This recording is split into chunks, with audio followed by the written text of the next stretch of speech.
The broadcast is now starting. All attendees are in listen-only mode.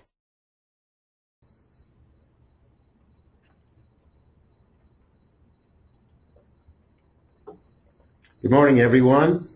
The old face you see looking at you this morning is that of David Weiss. I'm president of the Better Business Bureau serving Greater Cleveland, and I'm welcoming you to our very first BBB Flash webinar. I want to take just a moment to mention that the webinars are only one of many benefits of your accreditation with the Better Business Bureau, and I want to encourage you, since you've earned that accreditation, and now that the winter is finally subsiding, to take advantage of it by promoting your BBB accreditation. It's your sign of good business with your current and prospective customers. We've spent 100 years building up credibility, and since you have qualified for accreditation, we want you to be able to take advantage of it. I could talk about benefits of BBB accreditation for hours, but we've told you we're going to get you out of here within 25 to 30 minutes. So I'm going to do a quick introduction of Hal Becker. Hal is our inaugural speaker, and we're very, very proud to have him. You all know Hal as an icon, one of Cleveland's best-known sales presenters, and certainly one of the finest and best-known sales trainers in the entire nation. Hal's also an expert and author on customer service issues, and that's what he's going to talk about today. Thank you, Hal. Thanks, David. Hello, everybody. Thanks for letting me come into your offices or homes or bathroom where we are watching this. And you know, obviously the BBB is all about integrity and honesty. And I'm told that there's, I don't know, 128,000 people looking at this today. And yeah, that's the ticket, 128,000. Anyway, I've got about 20-some minutes to give you 4 hours on customer service. So let me give a whole speech in about 4 seconds, okay? Be nice. Thanks, bye-bye. Take care. It was really a great time. Really enjoyed this. We're talking about being nice. As I tell my friends, I can't believe I get paid, a northerner, to go down to the South to teach Southerners how to be nice. It's a shame that we cannot, none of you watching this, let's see, what day of the week is it today? Wednesday? You can't go Thursday, Friday, Saturday without having bad service somewhere. And guess what? We become so apathetic. We say, well, that's just the way it is. Well, I'm sorry, that's not the way it is. I believe if you're paying for something and someone advertises their good service and everything they said they're going to do, they should do it. And if not, you shouldn't pay. So it's kind of like tipping. If you're in a restaurant and someone's giving you fabulous service, you want to over-tip. If they don't give you great service, my wife and I always fight about this, I don't leave a tip, a very, very small tip. And again, if it's the server's fault, not the kitchen, not the, whatever it might be. So anyway, with that said, first thing I want to give you is a line from one of my friends as a homemaker. And it was one of the greatest lines I've ever heard about customer service. Her name was Beth Ann. It still is Beth Ann. Don't make your problem my problem. And I can't tell you how many times I go somewhere and you have an issue, and then they go, well, and they give you all these excuses of why they can't do it. They're making their problem your problem. So here's a couple examples, and we'll be bouncing around a little bit, but to give you some ideas of things you can do and shouldn't do. First of all, the greatest advertising campaign I've ever seen in my life, and I'm going to embellish this a little bit, but you'll get the gist because I don't remember it word for word, and I don't want to take away the person's thunder. But the CEO of Domino's came on television X amount of years ago, let's say in the past 6 years, and I couldn't believe this was their campaign. And these are the words he did say, word for word. He goes, we've listened to you, our customers, and you have said our pizza tastes like cardboard. Everything we've always said. He actually said it. Now here's the part I don't remember. He says, we want to win you back. So this is the part I'm embellishing. And to win you back, we're going to do X, whether it's a discount on pizza, try one, get one. But he wanted to prove that they changed and they were better. So I'm kind of impressed with that kind of stuff. The biggest words we never use is I'm sorry. So there are mistakes being made every day in customer service, but people don't own up to it. Here's a perfect example. Let's say you get a new iPhone, and I'm going to give you examples of 2 different industries, 2 businesses doing the exact same thing. I'm not knocking them, they just do it differently. If you go to Verizon and you want an iPhone, chances are they will have it mailed to you, or AT&T, but I'll just use Verizon because I'm a Verizon customer and a happy customer. but they will mail the phone to you, and then when you get it, you have to open it up and you've got to activate it and do everything yourself. If you go to the Apple store, what they'll do is they'll hand you the phone after you pay for it, obviously, and they walk you through how to sign up, how to get it activated, how to do things. Instead of them doing it and going, well, and then giving it to you, they want you to do it, because if you do something, you have a chance to remember it. So I find them as being one of the greatest retailers of all time. They obviously sell more per square foot than almost every other retailer, and they do things a little bit differently. So at Apple, I don't ever have issues. Like if I have a problem, something breaks my iPad, my iPhone, I make an appointment at the Genius Bar, I have a question, and chances are they answer it or they tell me why they can't. So I have confidence with them. So here's the things I don't like that drive me out of my mind. Let's pretend you get a cell phone from a carrier. I'm just using this as an example. And you get the cell phone, and it comes broken. Glass is broken. And I'm making this up. So this is a true story I'm about to make up. And you get your phone, and it comes broken. So you call whoever that company is, customer service, and they go, hey, it's got my phone in the mail, and it's the screen is broken. It's cracked. Oh, no problem, sir. Just send it back to us. We have a prepaid envelope in there and postage paid, and we'll get a phone to you in a day or so. We can overnight it. So it'll be about 2 days. No, you understand. I just got the phone. I really can't be without a phone. So can I just go to one of your stores and exchange it? And I kind of need a phone. Oh, I'm sorry, sir. It's not our policy. You'll have to put it back in the mail. We'll do it that way.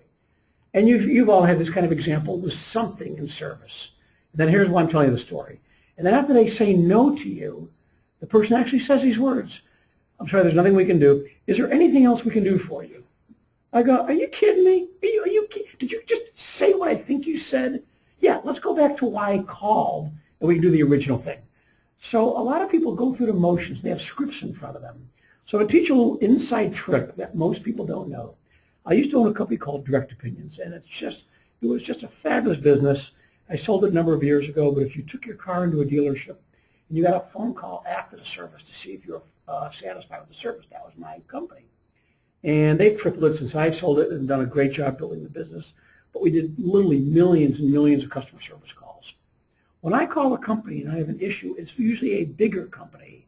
Here's the question I always ask. Are you the company itself or a third-party vendor? And why you ask a third-party vendor, let's say you have an issue, and you say, can I talk to a supervisor, please? Well, there's no supervisor. It's a third party, and they're just borrowing the screen of that company, and they've been authorized to look at the screen and do what they can do, and maybe they have in one of their little bullet points, they can give you $20 or $25. So when you ask for a supervisor, they go, hey, Dave, you want to be supervisor? Bridget, you want to be supervisor? They're not even the company. So always ask if you're talking to a third-party vendor or the company themselves. This way you know you can actually talk to a real supervisor, and they do have to answer truthfully. So one of the books I wrote a number of years ago was called Lip Service. And I like to do what Sam Walton always said, swim upstream, do the opposite of everyone else. So I'm going to the library and I'm looking at all these different books, or the bookstore rather, and I'm looking at all the different books on customer service. They're all the same books. Theme, Southwest Airlines, Ritz-Carlton, LLB, Nordstrom, and all these books about the goody-goody companies, all the ones that did very well, and Disney, and how great they do. And I'm thinking, no one's ever written a book of 50 of the lousiest, worst, crappiest companies ever. And I decided to take my pocket dictator for 2.5 years. And I dictated every story I can get. And I had over 200 stories. We narrowed it down to the top 50, and I gave it to my agent. And usually I get rejected by every publisher on the planet. This time it was interesting. We got it was out to a bidding war. And one of the largest publishers in the world actually bought the book. But I remember before they bought it, they go, Hal, before we publish this, we want you to know that you're not going to be on book tour. You're going to be on court tour. You got to take the names of the companies out. No, I don't have to. Oh, yes, you do. You're going to be defending yourself in every city. So I had to change the name. So here's maybe a few you can figure out. Office Stuff, Printos, Imbecile Suites Hotels, Hal Ton, Stuff Where You Mail Stuff At, or the place where you mail stuff at, Veronica's Drawers. I think you're getting the hint. So we had this whole Circus City. They went out of business. But anyway, so we had this list of all these companies that were just poor service, now what they should have done correctly. And I found it to be incredibly common sense to be great at customer service. So the first thing a company must do, And if any of you are business owners, whether you have a small business or a big business, Jim Collins said it so eloquently in his book called Good to Great. You get the right people on the bus. Either you have the right attitude or the wrong attitude. And there's a guy who was one of my heroes in life. His name was George Bernstein. Well, still is George Bernstein. He was the president of Pearl Vision. And we were working with him, and I think I learned more from him. Well, I know I learned more from him. He learned from me, and he gave me a line that I'll never forget. He goes, culture will eat strategy every day for breakfast. If you have the right culture, you see things differently. You do things differently. So here's a little test I do every year right around Thanksgiving, Halloween. And you can do this, and it's fun. I go to the airport, well, whatever airport we have left this Thanksgiving, and we might have two gates, but you go to the airport and go where the ticket counters are and get there 10 minutes early. I mean, earlier than you get there. And just walk past the ticket counters, and you'll find Delta, you'll see American, you'll see U.S. Air, you'll see Spirit, or if we have the Frontier, and look at all the different airlines, and then go past Southwest. And every year, now hopefully I'll do it again this year, but every year I see people kind of going through the motions. There's some are smiling, some aren't smiling, but Southwest is different. They've got decorations. They got spider webs everywhere. People are in costume, and they're having fun, and that's their culture. And when the employees are having fun, guess what? The customers have fun. Now I'm a big United fan because we were a hub here forever, and I do feel comfortable flying United, but my next carrier is Southwest, and here's why. I know I'm going to have a good time. I know I'm going to have fun with them, and I've seen so many times where the FAA rules, regulations are given by the flight attendants, but they do it in rap, or Beverly Hillbillies theme song, or Gilligan's Island. They make it fun. They got to do it, but they do it their own way. Or the pilot gets on, and I remember hearing this, I'll never forget. He goes, ladies and gentlemen, for the people on the left side of the plane, you have a gorgeous view of the Grand Canyon. And for the people on the right side of the plane, you have a great view of the people on the left side of the plane looking at the Grand Canyon. Or I do training for a certain airline, I'm not going to say who, and we're working with a lot of the pilots. And I said to them, the pilots, I go, let me ask all of you a question. And there were a number of pilots in the room. I go, do you hate it when you're in a doctor's office and you're in a little room, and the doctor leaves, you're in the exam room, and they're gone 8-10 minutes? Do you start getting a little anxious at all? Anything? Does your mind play little tricks on you because you're in that room and you're all alone and you're wondering where'd he go, what's going on, Of course you are. And they all raise their hands, yes, I am. I go, well, guess what? All your passengers are the same way when they're on the airplane. You're not communicating with us. So what will it take for you to go, hey, ladies and gentlemen, we're 24 planes deep. It's going to be about 35 minutes. We'll get back to you in 10 minutes. They don't get back to you. Maybe have a little stopwatch, a clock. And they get back to us 10 minutes later and go, oh, we're still screwed. We're 12 planes deep now. But at least you're keeping me informed, and I feel better when I'm informed. So a lot of times we have to teach people things that have gone away, common sense. So there's a card that is on my website, and I think, Bridget, you have a little PDF of this. I'm going to go through this, so you'll see this and hear me as I speak. But if you can understand these 3 basic rules, this is what you need to know for customer service. Number 1, customer service is understanding. It's doing more. It's not what you think. It's what the customer thinks. So many times we do what we think. Why don't we ask the customer, what do you think? How are we doing for you? I call this the reverse Joey. We never ask customers, how are we doing for you? I want to know what they think. Number 2, being creative. It's doing more for the customer than the customer expects. I mean, I should have just had some fun today and started the seminar off like this with Bridget and David. Hi. I'm Hal. And we'll be with you for 25 minutes. Look, my job is to make this go by fast, have some fun, make you laugh a little bit, so give you a little bit more than you expect. Number 3, who's ever heard the line, customer's always right? Well, guess what, Scooter? Customers never right. They're usually dead wrong, but they're in charge. When you say no to a customer, just basically say, bye money, you're never coming back, you're not coming back as a client. So don't say no. Find out if you can do anything for them. Now, let's talk and be honest about this. 2% of, I don't care who I'm talking to, I don't care what industry I'm working with, 2% of your customers are nuts. They're crazy. They're goofy. You don't want them. You want to get rid of them. Get rid of them. I'd rather spend good time at the 98%, 96% than the 2% of the crazy ones. And the bottom two lines on this PDF or card is customer service is not, well, it's asking, not telling.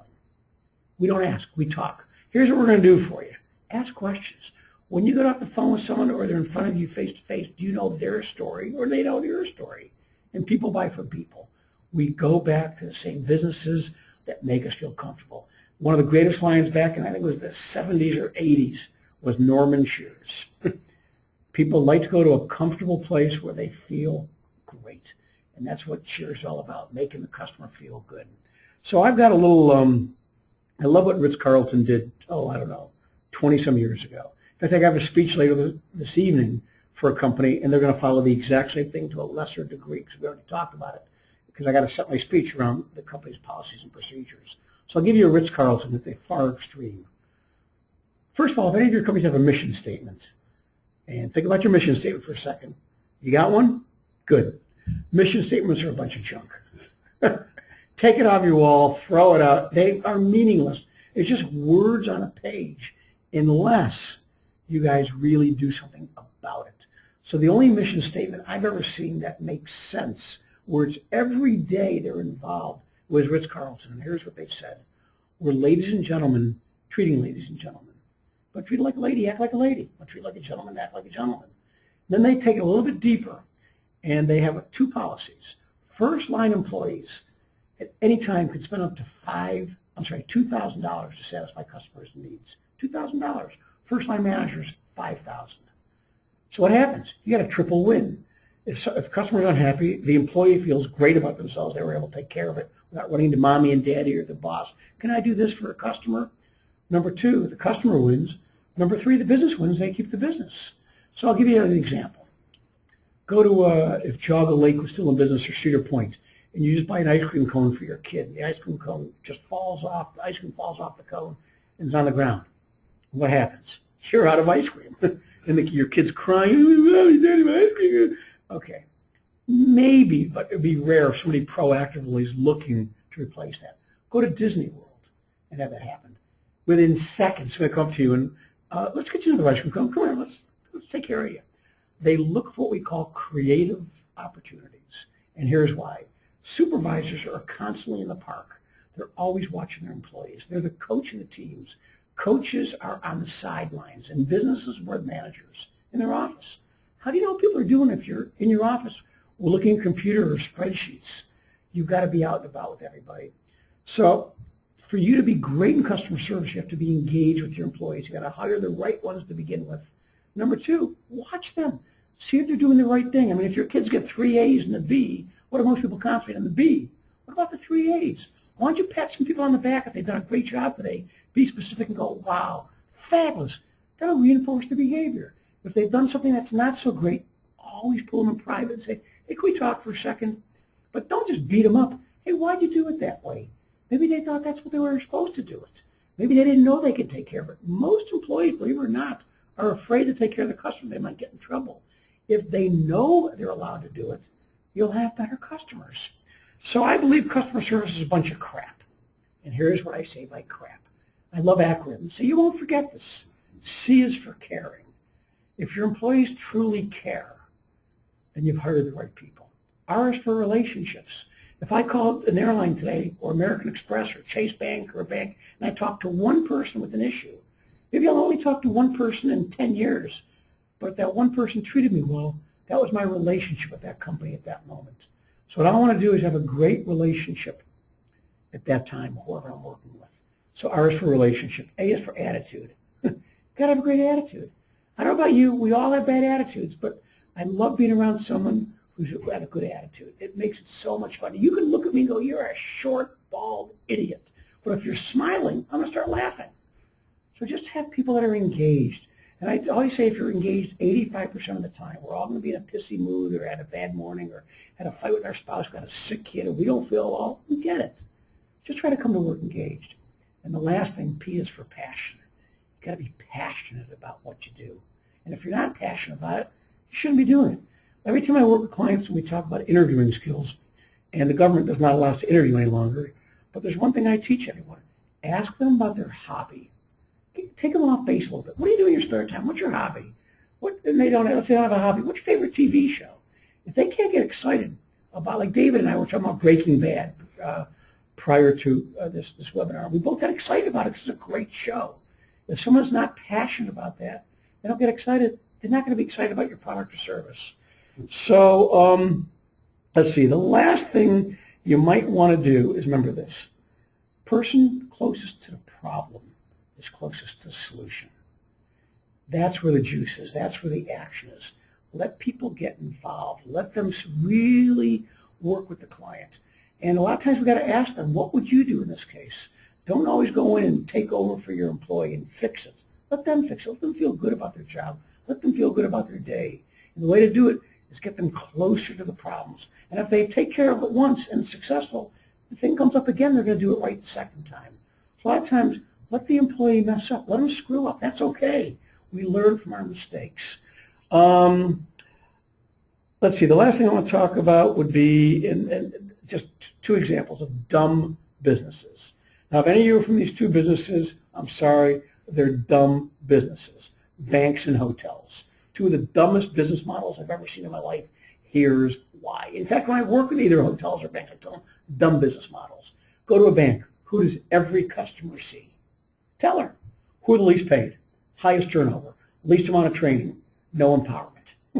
Well, if that's going to see every customer, why don't we reverse the pyramid and make them the most powerful? If they see every customer, let them take care of a problem or two.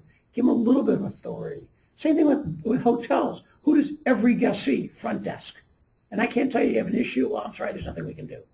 Why don't they give them some power? Let them take care of a customer. Maybe they can say, the shower pressure was terrible. They ask, how was everything? The shower pressure wasn't so great. And they go, oh, I'm sorry for hearing that. Well, that doesn't make me feel better. Maybe they can say, really? It wasn't to your liking? If I got $20 off the bill, would that make you happy? Really? Now you got me. Because you asked me if I was happy, and then you're not doing anything for me.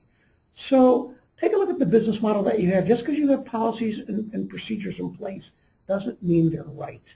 Look at them. Listen to your employees. Go walk, manage by wandering around, what Tom Peters said back in the 80s.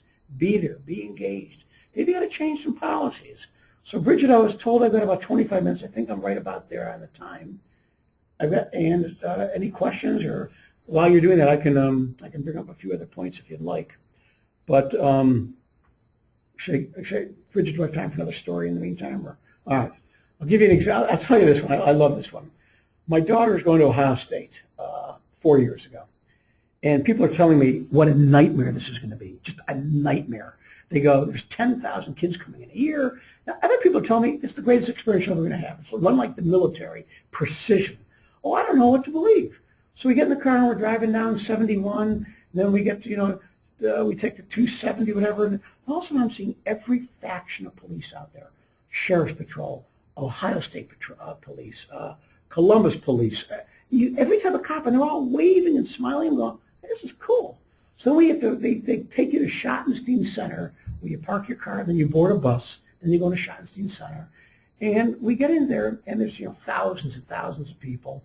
And there's this huge stairwell, but it's packed with people. They got these big banners, like A to D, E to G, and you go to the banner where your last name is, and that's where you sign up for the dorm for your kid. Okay. So all of a sudden this elevator opens up, and Dave, you're going to like this one, because you got to be older for this, Bridget, you're too young. So the elevator opens up, and there's a woman sitting in a stool in the elevator, and I'm thinking of, oh, this is like Hallie's and Higbee's and makeup. And I got this flashback when I was a kid of going to see Mr. Jinglings. So I got this warm, flushy feeling of flashback. I've never seen anybody sit in an elevator, sit on a stool, pressing the buttons. So I go up to her, hey, how you doing? She put me in an instant good mood. She goes, fine. And I go, wow, she's in a bad mood. She was just kind of really nasty. So I couldn't get her engaged. Okay, that was it. So we sign up. We get the key to the dorm, and then we're walking to go up the stairs to get to our car to go back, and we circle the dorm. I go to my wife and daughter. Oh, no. We got to take the elevator. Do we have to? Yeah, this is. If I'm paying for college, we got to take the elevator. Mm-hmm. So we get back in the elevator, and the same frown on this woman's face, and everybody I've met, everybody is happy except her. So my wife knows I got to mess with people. I live for this. So I go up to her, I go, hey, how you doing? I go, hey, let me ask you a question. And my wife always said, why do you always ask me this question? Whatever. So I said, let me ask you a question. You've been in this elevator all day. You've seen lots and lots of people. She goes, uh-huh. I go, have you noticed what I'm noticing? What's that, sir? That every person here, especially the men, are happy. They're just happy. Why? They're losing a kid. They're down one. They're this close to having an empty home. She kind of lightened up a little bit. Yeah, I noticed that. And I go, you notice what the women, what the moms, what that? They're all sad. They're down a kid. They're losing a kid. And she goes, yeah, I noticed that too. Now she's perking up a little bit. I go, but you know my favorite is the kids.